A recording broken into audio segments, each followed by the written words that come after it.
Hey there, long time no see. It almost feels like just last month that I was putting together our 20,000 subscriber celebration video, and here we are.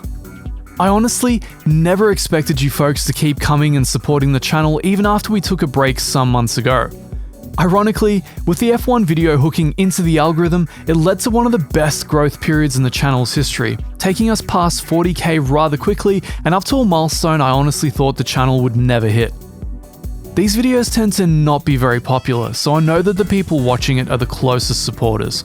So from the bottom of my heart, thank you so much. This channel is one of the few things that made the last 2 years of continual lockdowns and uncertainty tolerable. It allowed me to get closer to sim racing than I could have imagined and led to meeting some amazing people, both those working in the industry as well as those of you who simply enjoy it casually, just like I do.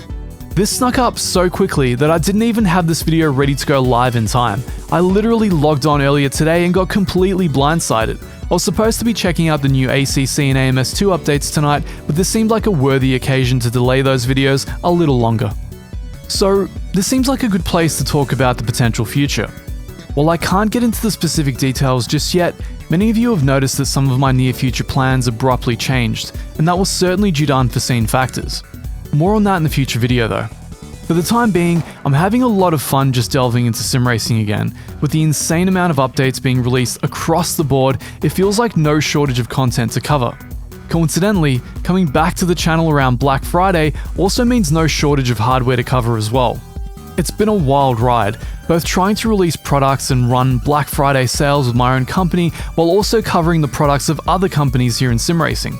Two completely disconnected industries, but both ones I'm extremely passionate about. There have been a few 16 to 20 hour work days, and I really look forward to spending the next few weeks hibernating, though a part of me knows I won't and will instead just be pumping out news about all the awesome sim racing content coming out. Speaking of which, a recap on 2021. What a wild year for sim racing.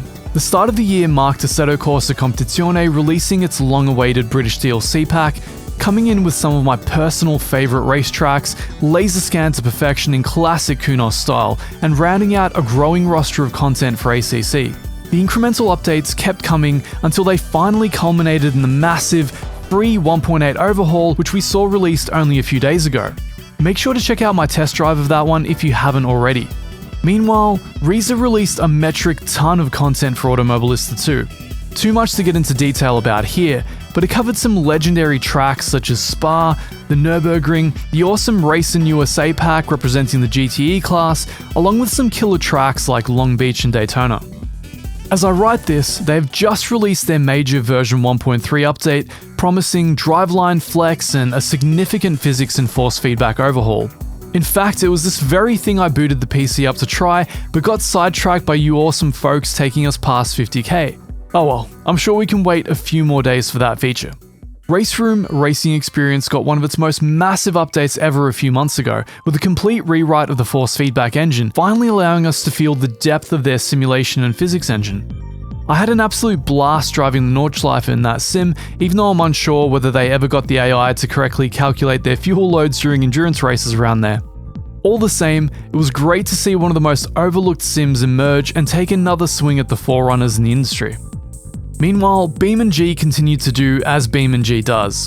Gradual updates, refining everything from their tire model through to adding PBR shaders, new cars, variants, retunes, etc, etc. It will take several videos just to go over the colossal wealth of content they add to their simulation on a yearly basis. To this day, BeamNG.drive represents my greatest hope for the future of simulation. Their bottom-up approach to simulation is truly astounding, and driving in that sim is unlike anything else. The component modeling and physical attributes granted to every part of the car by the physics model create an experience that's so sublime it has to be driven to be believed. It still has a slew of shortfalls, such as its aerodynamic simulation and force feedback among other things, but compare it to the BeamNG of 2 years ago that was comparatively borderline undrivable, and you really get a feel for how truly impressive that endeavour is. rFactor 2 I admittedly had very little to do with in 2021. I burned out on that sim late in 2020 and found it nearly impossible to reconnect with afterward in spite of multiple attempts. From popping my head into their space occasionally, I saw yet more disparate content releases in lieu of meaningful, fundamental, and necessary changes to both their physics model and the way that users interact with their simulator. After what can kindly be called a slightly misfired reworking of their UI, and an addition of so many new bugs that I'd be thrilled to actually complete a race weekend, it's safe to say that rFactor 2 has unfortunately treaded down the path I feared that it would. While I've always wished Studio 397 nothing but the best, as rFactor 2 always brought with it the promise of so many potentially wonderful things about racing simulation, it's difficult to get optimistic about the future of rFactor 2 with the current state of things, and one wonders how much longer it can coast along before eventually getting put out to pasture. iRacing is a sim that I've had a fairly notorious relationship with. Its business model is one that I could never ethically get on board with, and as a result, I never invested the time to get to know it beyond that.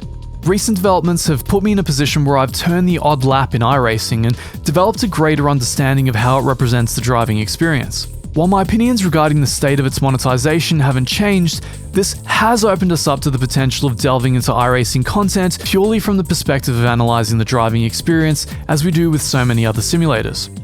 Though, with the nature of this audience, is that something you would actually like to see? Feel free to let me know in the comments down below.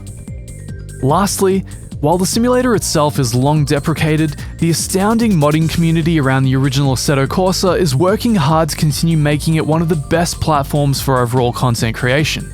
If I ever need to create a hyper-immersive, exciting race, it's hard to go past Content Manager's Soul and Custom Shaders patch. Ilya's continued work on CSP has been hugely impressive, and watching a third-party team come together to add rain and wet physics to a title where that was initially entirely outside of its scope has been very impressive. While I doubt they'll ever be able to catch up to Kunoz's work on the raw driving experience in ACC, it's amazing to see a title kept afloat by so much raging passion. So that's it, my quick rant and summary of sim racing over 2021. For the next year, I would say that the bulk of my hopes lie with Kunoz and BeamNG. We've yet to see a new USA-themed DLC come for ACC early next year. So far, we've had Circuit of the Americas teased, as well as the BMW M2 CS Racing and the Lamborghini Super Trofeo 2. It'll be interesting to see which other tracks we get. Like many folks, I'm holding out for the classic Watkins Glen and VIR combo, though at the same time it'd be very interesting to see how ACC's damper model handles tracks such as Long Beach and Sebring. Whatever the outcome, I'll certainly be glad to have access to some more wonderful US tracks. BeamNG might have a major update or two in the works, and it's always exciting to see where they're going to push their simulation. Above all, one knows it'll never be too stuffy, yet always fun. Whatever comes, it's sure to be a cause for excitement and take us that little bit closer to a complete car simulation in the virtual space. While I have nothing but the best hopes and wishes for the other simulators in the running, those have got to be my picks for outright potential in 2022.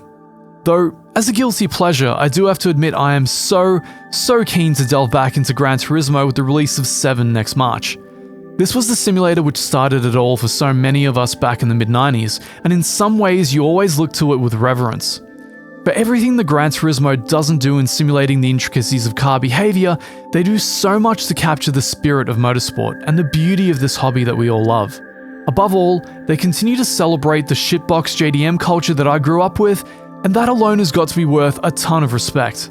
To that end, if you'd like to celebrate and add to our subscriber milestone here today, the button is down below. Thanks again for coming along for this wild ride and turning my sanity-sparing hobby into something far more fun. I told myself over a year ago that the only milestones I would celebrate are 20k, 50k, and 100k. So, until that next milestone, which may very well never come, take care of yourselves, and I'll see you all later.